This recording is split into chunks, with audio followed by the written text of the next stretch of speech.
আর সমস্ত ফেরেশতাদেরকে ছুটি দিয়া দিছে, আজকে শুধু তোমরা আনন্দ করবা।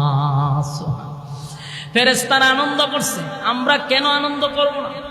নবীর আগমনে আমরা কেন বেজার হব? আমরা যদি নবীর আগমনে বেজার হই, আমরা কি কোনো ক্ষেত্রে নবীর উম্মত হওয়া সম্ভব?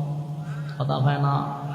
আমরাও নবীর আগমনে খুশি, তবে আমাদের একটাই আবদার, এটা হলো 12ই রবিউল আউয়াল, এই তারিখটা নবীর ইন্তেকালের দিন। সেই দিনটাতে আনন্দ করা যায় না রে। সেই দিনটা যে আমার নবীর বিদায়ের দিন। আল্লাহর নবীকে সাহাবায়ে কেরাম জিজ্ঞাসা করতেন, হুজুর কেন গো আপনি সোমবারে রোজা রাখেন? আল্লাহর নবী বলেন, সাহাবীরা রে, আমি রোজা রাখি এই দিনটাতে আমি দুনিয়াতে জন্মগ্রহণ করছিলাম। তাহলে বোঝা গেল নবীর জন্ম তারিখ পালন করছে রোজা রেখা, খাইয়া না না খাইয়া। আর এখন খাইয়া না না খাইয়া, আর এখন যে জন্ম তারিখ পালন করে খাইয়া না না খাইয়া, জনমের মতো খাইয়া। বলুন খালি খায় না জনমের মতো খায়? তো তোরা খাইয়া তারপরে জন্ম দিবস পালন করছে, আর আমার নবী নিজের জন্ম পালন করছে না খাইয়া, রোজা রেখে পালন করছে। তাহলে নবীর সাথে তোদের কোনটাই মিলে না, তা আমরা মিলবো কেন? আমরা তো এই কারণেই মিলি না। আল্লাহর হাবিব তার জন্ম তারিখ পালন করছে রোজা রেখা। আশিকে রাসূল দাবি কইরা যদি সেদিন রোজা রাখতা, তাহলে বুঝতাম নবী রোজা রাখছে, তুমিও রোজা রাখছো। কিন্তু আমরা দেখি সেদিন তারা কেক কাটে, আবার বিরিয়ানি খায়, জনমের মতো খায়। আমার যুবক ভাইরা, মিথ্যা অপবাদ আমাদেরকে দিবেন না। নবীর আগমনে আমরা খুশি, তবে নবীর যাওয়াটাতেও আমরা ব্যথায় ব্যথিত, ঠিক কিনা?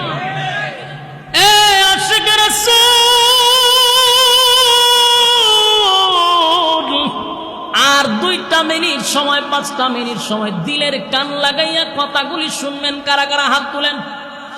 একটা মানুষও লড়বেন না, হাত তুলেন। বলেন কতক্ষণ আছেন? মোনাজাত পর্যন্ত আর 5-10টা মিনিট সময় মনোযোগ দেন। এরপরে আপনাদেরকে আর আটকাবো না। আল্লাহর হস্তে ওয়াদা করেন যে আমরা মোনাজাত পর্যন্ত থাকবো।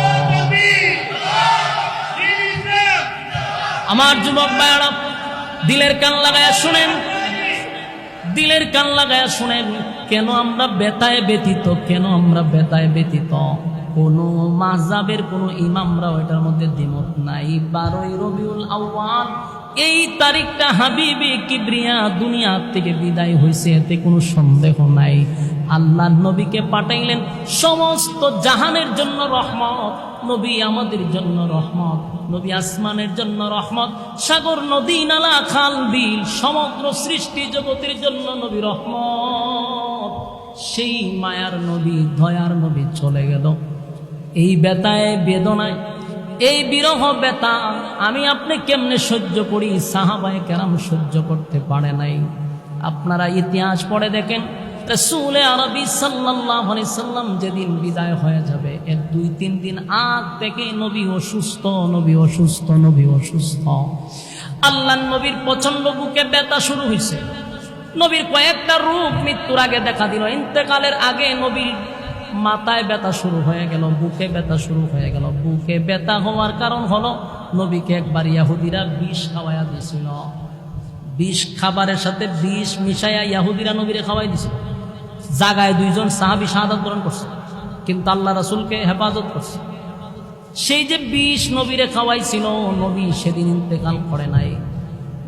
ইন্তেকালের কিছুদিন আগে পয়গম্বরের এই বিষের একটা চাপ নবীর বুকে প্রচন্ড ব্যথা শুরু হয়েছে। নবীজির বুকে প্রচন্ড ব্যথা, মাথায় ব্যথা, প্রচন্ড জ্বর। এই জন্য কোনো মানুষ যদি জ্বরে মারা যায়, নবীর সুন্নাত, নবীর শরীরে জ্বর উঠছে, আমাদের শরীরে জ্বর উঠলে জ্বরে মারা গেল, অনেকে বলছে এটা শাহাদাতের মর্যাদা দেওয়া হয়। আমার যুবক ভাইরা, প্রচন্ড বুকে ব্যথা শুরু হয়ে গেছে। বেলালে হাবশি যখন আযানটা দিল, আল্লাহর নবী আম্মা জান আয়েশাকে বলল, আয়েশা গো, বেলাল তো আযান দিয়া দিছে, সাহাবায়ে কেরাম কি নামাজ পড়লো? আম্মা জান আয়েশা বলেন, ওগো নবীজি, এখনো মসজিদে নববীতে নামাজ শুরু হয় নাই। আল্লাহর নবী বলেন, আমার জন্য কি অপেক্ষা করতেছে? বলে, আপনার জন্যই অপেক্ষা করতেছে। আল্লাহর রাসূল দাঁড়াইলেন, ভালো করে দাঁড়াইতে পারে না, নবীর শরীরটা বড় ক্লান্ত। তাই নবী বললেন, আমার জন্য পানি নিয়ে আসো। সাহাবায়ে কেরাম পানি নিয়ে আসলেন, নবীজি শরীরে পানি ডাললেন যেন ক্লান্তিটা দূর হয়ে যায়, জামাতে যেন অংশগ্রহণ করতে পারে। যেই মাত্র নবী নামাজের জন্য প্রস্তুতি নিল, আবার নবী বেহুশ হয়ে গেছে, আবার নবী বেহুশ হয়ে গেছে, আবার নবীর হুশ ফিরছে। এই নবীর হুশ ফিরার পরে ডাক দিয়া বলে, সাহাবায়ে কেরাম কি নামাজ পড়ছে গো? আম্মা জান আয়েশা বলেন, নবীজি এখনো মসজিদে নামাজ হয় নাই, সাহাবায়ে কেরামরা আপনার অপেক্ষায় আছে। আল্লাহর নবী বলেন, তাড়াতাড়ি পানি নিয়ে আসো। আবার পানি নিয়ে আসলেন, আবার নবীর শরীরে পানি ডাললেন যেন ক্লান্তি দূর হয়ে যায়, আবার নামাজের জন্য প্রস্তুতি নিলেন। নবী আবার বেহুশ হয়ে পড়ে গেছেন, আবার হুঁশ নাই। এবার কিছুক্ষণ পরে যখন আবার হুঁশ ফিরল, নবী আয়েশার দিকে তাকায় বলেন, আয়েশা সাহাবায়ে কেরাম কি নামাজ পড়ছে? আয়েশা চোখের পানি ছেড়ে বলেন, না পয়গম্বর, এখনো সাহাবায়ে কেরাম আপনার জন্য অপেক্ষায় আছে। নবী তিনবার বেহুশ হয়ে গেল, চিন্তা করলো আবারও যদি বেহুশ হয়ে যাই নামাজের রক্তটা চলেই যাবে। তাই আম্মা জান আয়েশাকে বলল, আমার পক্ষ থেকে বার্তা পৌঁছায়া দাও, আজকের ইমামতি যেন তোমার বাবা আবু বকর করায়া দেয়। খবর মসজিদে নববীর মধ্যে পৌঁছে গেল। আবু বকরের কাছে খবর পৌঁছে গেছে, রে আজকের ইমামতির জামাত আবু বকর সিদ্দিক রাদিয়াল্লাহু তাআলা আনহু করবে। আবু বকরের কাছে খবর যাওয়ার পরে আবু বকর সিদ্দিক চোখের পানি ছেড়ে দিছে। যেই মাত্র চোখের পানি ছেড়ে দিয়া ইমামতির মুসল্লায় দাঁড়ায়া গেছে, পিছন দিক থেকে সাহাবায়ে কেরাম হাউমাউ করে কান্না শুরু করে দিছে। মসজিদের মধ্যে কান্নার রোল পড়ে গেল, কারণ সাহাবায়ে কেরাম বুঝতে পারছে এই যাবত এই মুসল্লায় শুধু আমার নবী নামাজ পড়াইতো, আমরা পিছনে থাকতাম, এখানে দাঁড়াইয়া কেউ নামাজ পড়ে নাই রে। আজকে আবু বকর দাঁড়ায়া গেছে, তার মানে আর কোনোদিন আমার নবী ইমামতি করবে না। কান্নার রোল পড়ে গেল। আবু বকর নামাজ শেষ করে দিল। এরপর নবী অসুস্থ, পরের রাকাতেও নবী আসতে পারলো না, অসুস্থ। এর একদিন পরে ইন্তেকালের একদিন আগে অথবা ইন্তেকালের দিন নবীজি কোন রকম দুইজন সাহাবীর কাঁধে ভর দিয়া মসজিদে নববীর মধ্যে আসছে। হযরত আবু বকর যখন ইমামতির মুসল্লায় দাঁড়াইল, তাকায়া দেখে পিছনে নবী আসছে, উনি ইমামতির মুসল্লা থেকে সরে গেল। আল্লাহর রাসূল হাত দিয়ে ইশারা দিছে, নামাজ চালিয়ে যাও, নামাজ চালিয়ে যাও। আবু বকর আবার ইমামতিতে গেলেন। পয়গম্বর পিছনে দুইজন সাহাবীর কাঁধে ভর দিয়ে জীবনের শেষ নামাজটাও জামাতের সহিত পড়ছে। একটা জবান বন্ধ রাখবেন, আল্লাহু আকবার। আমার যুবক ভাইরা, এ আশিক রাসূল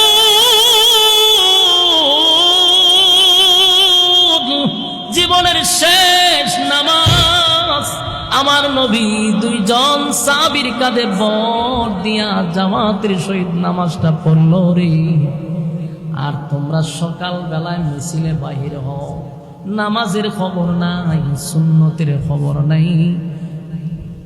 পিকআপের মধ্যে ওইটা বড় বড় স্পিকার লাগাইয়া স্পিকারের সাথে নাচানাচি করো, এটা বুঝি আমার নবীর আগমনের আনন্দ।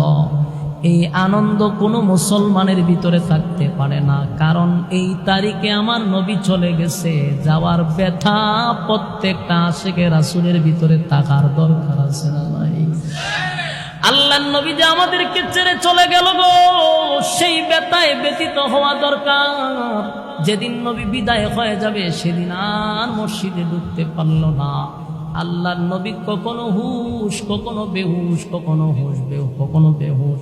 একটা সময় আল্লাহর নবী বুঝতে পারছে আমার যাওয়ার। আম্মা জান আয়েশার দিকে তাকায় বলে, আয়েশা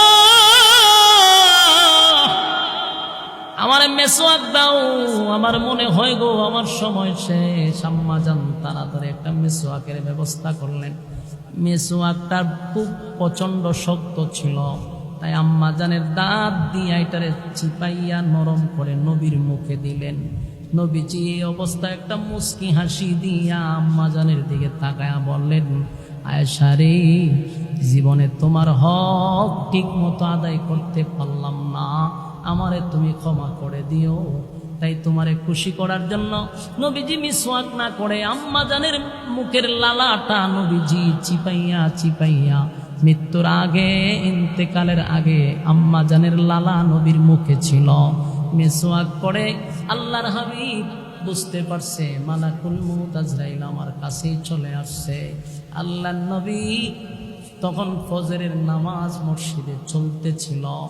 আবু বকরের ইমামতিতে মসজিদে নববীর মধ্যে ইমামতি যখন চলতেছিল, নবীজি বলেন, আয়েশা গো, আমি উঠতে পারি না, দাঁড়াইতে পারি না, শরীরটা প্রচন্ড দুর্বল, কিন্তু আমার মনটা চায় শেষবারের মতো যদি আমি নামাজের দৃশ্যটা একটু দেখতাম। আম্মা জান আয়েশা বলেন, আমি আমার পয়গম্বরকে এইভাবে ধরে নবীর মাথা মুবারকটা মসজিদে নববীর দিকে ধরে রাখলাম। কারণ একই ঘরের ভিতরে মসজিদ, শুধু পর্দারই পারে মসজিদ, পর্দারই পারে নবীর হুজুরা।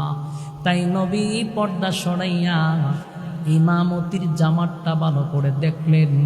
নবীর চোখ বেয়ে বেয়ে পানিগুলা মুক্তার দানার মতো পড়তেছিল। আম্মা জান আয়েশা বলেন,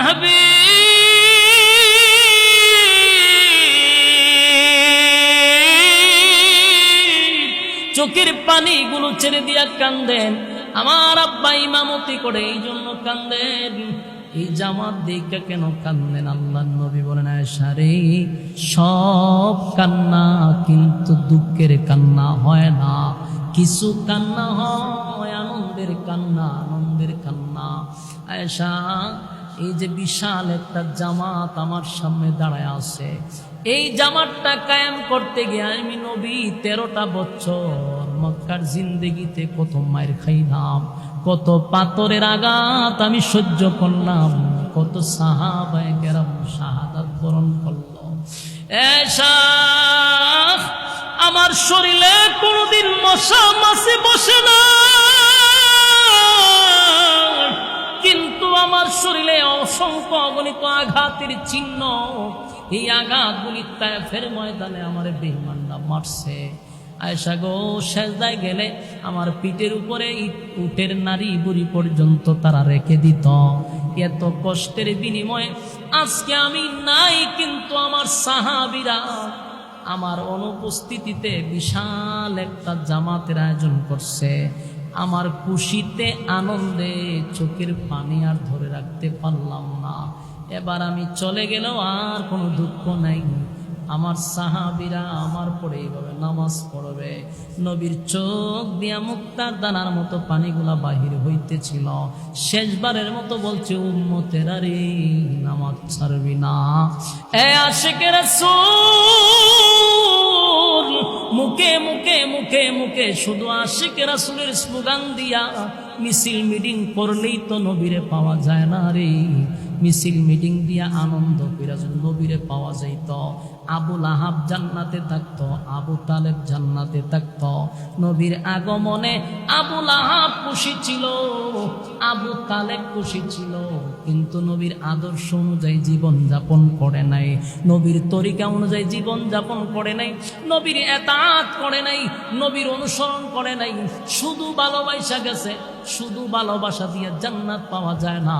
নবীর হাতের হাউজে কাউসারের পানি পান করা যায় না। নবীর সুন্নতগুলা যদি আমরা জিন্দা করি, এই যুগে যদি নবীর ছোট ছোট সুন্নতগুলা জিন্দা করি, আল্লাহর হাবিবের হাতের হাউজে কাউসারের পানি কিয়ামতের ময়দানে আল্লাহর নবী বরকতি হাতে আমাদেরকে পান করাবে। জোরে কোন সুবহান। এই নবীর সুন্নত অনুযায়ী কারা কারা চলবেন? হাত তুলে দেখায়া দেন। লিল্লাহে তাকবীর, লিল্লাহে তাকবীর। রাজি আছেন তো সবাই? বলুন, এত নির্যাতনের পরেও কি নবী থামছে না কাজ চালায়া গেছে? কথা হয় না, চালায়া গেছে কিন্তু থামে নাই। আমরা সেইভাবেই নবীর অনুকরণ করবো তো ইনশাআল্লাহ। ইনশাআল্লাহ আমি আপনাদেরকে নবীর শানে একটা সঙ্গীত শুনায়া মোনাজাত দিয়া দিব ইনশাআল্লাহ। আমি জানি আপনারা এটি চাইবেন, এই জন্য আগের থেকেই বলি, এরপর আমরা মোনাজাত দিয়ে দিব। ঠিক আছে ইনশাআল্লাহ? আমরা কেউ উড়াউড়ি না করি, মোনাজাত দিয়ে দিব, আমরা উঠাউটি না করি। বসবেন তো ইনশাআল্লাহ? আমরা মোনাজাত দিই।